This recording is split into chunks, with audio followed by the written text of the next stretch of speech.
Hey guys! So in this video, I'll be using my experiences from studying at Imperial College London for my year-long exchange program and my first 3 years at the University of Sydney to explain the main differences and what it's like studying at a top 10 ranked university and a top 50 ranked university.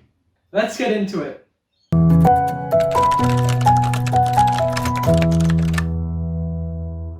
So starting off with the first main difference, and that is the number of contact hours at Imperial College London and that at the University of Sydney.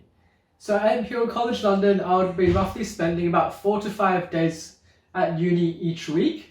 And for each of those 4 to 5 days, I would have about 4 to 6 hours each day, which adds up to about 25 hours total, not even including the breaks in between. On the other hand, at the University of Sydney, I would have one full day, starting from 10 to 7 p.m, and then one half day from 9 to 12, which was just one single lab. So in total, this was only about 10 hours or so, give or take. So the reason for that was that I was doing 22 credit points instead of the usual 24 credit points. And out of those 22, 4 of those credit points were online open learning environment subjects, which meant they were all to do online. And that there weren't any actual physical classes that we had to attend. And for most of those other subjects, it was just one or two lectures a week, plus an additional tutorial. All of those lectures are also recorded online. So what I did was I moved all my compulsory classes, which was tutorials and labs, to as few days as possible. So in this case, just the Monday and the Friday. And then the rest of the days I could easily just skip and either go to work or stay at home. Meanwhile, at Imperial College London, how it works for the mechanical engineering department is that classes are run across for the whole year. So that means I was doing about 8 to 10 subjects during that time. And most of these subjects had their own tutorial and their own lecture. For some of those subjects, there were also lab classes occasionally to supplement what was being taught in lectures and in the tutorial classrooms. For a few of those subjects I was taking, for example, Design and Manufacture 2 and Embedded C for microcontrollers, those involved a lot of group work and technical projects. So besides just those contact hours, we would have to go to uni to meet up in our groups and work on those projects, for example, that involved programming and wiring a robot or making a small mechanical car.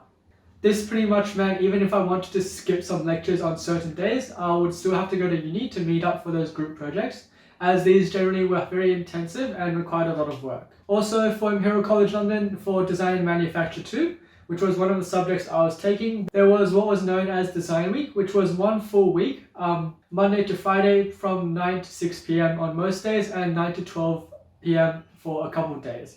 And that was just an intensive session where we had to work in a group and complete deliverables by the end of the day. So that itself was a huge time commitment, and while it doesn't reflect most weeks at the university, it does show how much time and effort that you do have to spend there. So moving on to the second point of comparison, and that is to do with the assessments and exams at each of these universities. So how Imperial College London calls these is they divide it up into coursework and final exams and progress tests. Whereas for the University of Sydney, there might be what's called a midterm, final exam, and multiple assignments spread throughout the semester. While roughly the examination process is generally the same, the coursework and assignments at Imperial College London do generally take a lot more time to complete. For example, the main project for my Embedded C for microcontrollers class, which was about 60% weighting, that generally took about 4 to 5 hours each day for about a whole entire 2 weeks. As it involved a lot of different elements to that assignment, for example, the wiring, the programming, debugging, and then coding up all that logic. It's also very similar for the assignments, which have a generally small amount of weighting, but they still require a lot of time as it involves analyzing the lab report data and then interpreting that in analysis in a long report. Meanwhile, the assignments at the University of Sydney are generally not that difficult. A lot of the time it's just solving a few problems that would generally be found in the tutorial sheets, or maybe writing up a report, but that's generally restricted by the number of words. And from my experiences, I've kind of tended to finish those off pretty early before the due date. Meanwhile, for the exams, as mentioned earlier, I've said that Imperial College's exams generally have a higher rating, and how they split it up is they have a progress test for each subject halfway through this year to test how well you're going with that course, where you're struggling, and see if you need to start spending a lot more time on it. And then the final bit of that is there's a final exam, which has about a 95% rating for most subjects. So it pretty much is your whole final grade, and it rests solely on that 1.5 hour exam. While 1.5 hours might not sound too long, the number of questions in there is generally enough to make that 1.5 hours feel really, really stressful, since you don't really have that much additional time to make mistakes and then try a second method if your first method doesn't work. You pretty much just have to grind through that whole exam as quickly as you can to make sure you can finish it on time. And the situation is similar with those progress tests that I did, where most people are frantically typing on their calculators trying to get final values for their answers so they can write it down. But pretty much a lot of the time they also don't manage to finish in time, or they realize they've made a mistake but they don't have the time to correct it later on. It's a bit different to the University of Sydney exams from the general experiences that I've had, where most exams are about 2 to 3 hours long, and then you generally have a lot more time than you actually need to complete that exam. So what kind of happens is that a lot of students start to leave early before the exam time is even completed.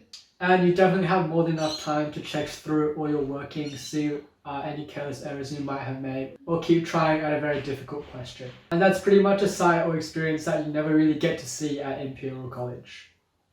So now onto the grades that you need to pass and what kind of grades you can kind of expect to get. So firstly is the pass mark. The pass mark at Imperial College London is 40 out of 100 for your total for that subject.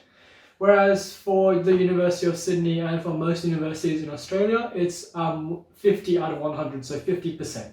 Similarly, the other bands for the grading system kind of reflect that. For Sydney, the highest one is, for example, 85 for a high distinction, whereas for Imperial College for a first class, that is just 70 out of 100. So theoretically, it looks like at Imperial College London, it's easier to get those higher grades. But in reality, with the exams and how much harder they are from what I've explained about the time issues and just the difficulty of those exams, it's a lot harder to actually get that 70%. Similarly, it's like that for assignments and coursework as well. For your lab reports, a very good mark is 70 plus, while most people tend to get about 50 to 60 and mostly in that range. Whereas at the University of Sydney, most people get about 65 to a 75, which is in their credit range. But for Imperial College London, most people would get in the same band range as well. Like that would be classified as a 2-2 or a C grade. So the marks that I received at Imperial were much lower than that at the University of Sydney. I was very happy with anything above 70 at Imperial, whereas for Australia, I would be happy with anything over 85. So in addition to the really strict marking for exams and assignments, where sometimes if you're doing a question and you make a mistake early on, you don't really get that carry on error. They're not very lenient with their marking. They're very strict with their marking scheme. They follow it by the book. Whereas, for example, at the University of Sydney, they generally are very more lax with the way they mark certain questions. If you made mistakes in the working out process, they still try to give you as many marks as possible. So another thing to watch out for at Imperial College London is their late submission policy. So what happens at the University of Sydney and most universities in Australia is that for each day you are late, they reduce 10% of your work. And that's kind of reflected in high school as well. So for example, if you submitted 2 days late, then you would be capped at 80%. And you would also get 80% of the mark that you would have received if you'd submitted it on time. For Imperial College London though, is that if you submit it even late by 1 minute, then what happens is that you are just capped at a passing grade, which is just 40 out of 100. So that immediately reduces from what you can get from 100 out of 100 to just 40%, which is really, really strict and really stressful. So pretty much they really don't want you to be late. So the fourth main difference is the academic support that you can expect to receive at each of these two different universities. So at the University of Sydney, they're very more relaxed and they're very focused on what you can do yourself, and they really give you the freedom to put in as much effort as you want into your studies. So generally for these classes, they have a huge student capacity. Some classes have up to more than 1,000 students for one lecturer, and some tutorials have only one tutor or a couple tutors for a group of 50 or 60 students. So pretty much you're allowed to do whatever you want in these tutorials. You can put in as much effort as you want. You can ask the tutor for help. They're pretty much just there if you need them. And the University of Sydney does also have what's called consultation hours, so a couple of hours or maybe 1 hour in the week where a lecturer for that subject is available for you to go to their office to ask them anything about the course, or if you're struggling, any questions relating to that. It's very rare to see anyone actually go to these consultation hours unless it's very close to exams, and even then there's not many students who actually attend these classes. Meanwhile, at Imperial College London, the academic support there was a lot more structured and a lot more clear. So it was very much more like high school, where for each department it was kind of like a cohort where everyone did the same subjects, of about 150 people in the mechanical engineering department. And in that department there would be senior tutors who were also tutors for different classes, and sometimes lecturers as well. But they kind of looked after the whole academic integrity and to see how each student was tracking academically, kind of like year advisors in high school. Also, for many of the classes, they were capped, so for this reason they wanted to keep the number of students small to make sure they could focus on all the students and help them through. So for example, the manufacturing and technology class, that was capped at 60, so the only person who took that class was the lecturer, and he would have run the tutorials as well. Meanwhile, for the other classes as well, some were even capped at only, I think, 20 students because they had a limit on the number of resources they had available. They wanted to make sure everyone had a computer and had a microcontroller to use, as well as enough support from the GTAs, which were pretty much the teaching assistants or the tutors that would help you through if you had any questions during tutorials or classes. For the other classes as well, the tutorial classes were a lot more smaller, from about 15 to 20 students in each class. And for some other departments, they were even smaller still. So this was just to make sure that pretty much whenever you had a question, the teacher was there and able to support you. A bit unlike the University of Sydney, where you would have to wait for a few students to ask questions before you had access to the tutor or lecturer there. Also, just from my personal experiences, it does seem that the tutors at Imperial College London do have a bit more understanding of what they're teaching and the subject matter at hand.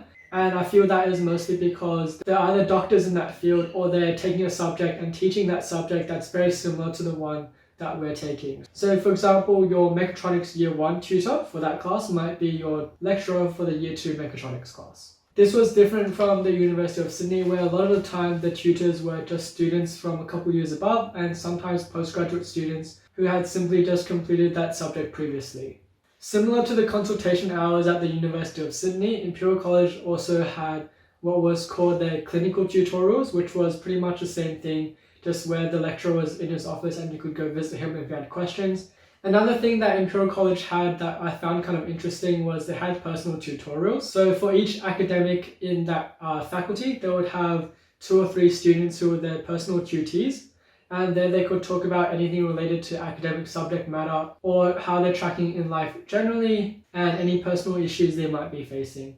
At Imperial, they also had a lot more support in terms of year representatives, so a couple students who could liaise with the faculty to discuss what the students kind of wanted or preferred, and any other improvements they could have for the teaching at Imperial College. As well as they also had a dedicated undergraduate office where they would have administrative staff who could look after enrollment issues or issues with exam timetable clashes and stuff like that. This was different to the University of Sydney, where most of the time if you have any administrative issues, you would have to either look very hard to see who's in charge of that, or you would have to go to the whole centralized administrative office where it would look after the whole university, and most of the time it was very difficult to get a quick answer or response. The final main difference, and something that I really kind of struggled to adapt to, was the level of student dedication at Imperial College London. So I'm not sure if it was high school educational background where they did A-levels and GCSEs, whereas in Australia we do the HSC. I think for Imperial College London, the main entry requirement varies from subject to subject, but generally it's about 3 A's or sometimes an A star included in that for A-levels. And for Australia, it's about mainly a 92 ATAR score for the University of Sydney and UNSW. And that kind of can be brought up again. You can have a lower ATAR, but you can also have those bonus points to bring you up a bit. So from my experience and from seeing what was the content of those students who took those A-levels, it was a lot easier for us in Australia. So I'm guessing it could be a reflection of that. But what I realized was that most of the students in the UK, or at least for Imperial College London, they were really, really hardworking, and while this was kind of partially due to the workload that they would receive, for example, they would have a lot of different tutorial sheet questions. Most students took a lot of time to actually catch up on their lectures and make sure they completed the tutorial sheets on time instead of kind of leaving it all towards just before the final exam. At Imperial College London, they're also more encouraging of the students to ask questions. The lecture classes are very interactive, where they use Mentimeter for the lecturer to ask questions to students in real time. And they also have breaks every few minutes for the students to ask questions during the lecture. And a lot of these times, they're also very observant questions. For example, a lot of the time, students kind of point out mistakes or uncertainties in what the lecturer is teaching, and that really helps most of the other students as well who are a bit unsure to really understand the content. Also, what I found in my group assignments is that the students at Imperial College London are also very dedicated to finishing the work off really quickly and making it to a high standard. Everyone is very willing to contribute and do more than their fair share and volunteer to do additional work if needed. And they're also very willing to help each other out. So generally speaking, from my experiences in group assignments at Imperial College London, I was kind of struggling to even keep up with them sometimes, whereas for the University of Sydney, most of the group assignments I felt I could contribute a lot towards.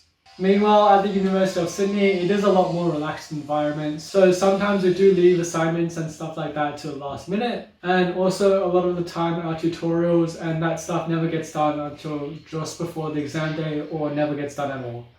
So that's it, guys. That's what it's kind of like studying at a top 10 ranked university, Imperial College London, and a university ranked top 50 in the world, the University of Sydney. Hopefully it will give you a bit of insight into what it might be like studying at either of these universities if you're looking to apply to college or university in the future. If you're already attending university, I hope you found this very interesting, and do let me know down below in the comments if you have any other differences that you might have found between your university and the ones I've attended. Once again, if you found this video useful, I hope you can subscribe to this channel and give it a like down below. It would go a long way to helping me grow this channel and making more content for you guys. Hopefully you enjoyed this video, and I look forward to seeing you in the next one.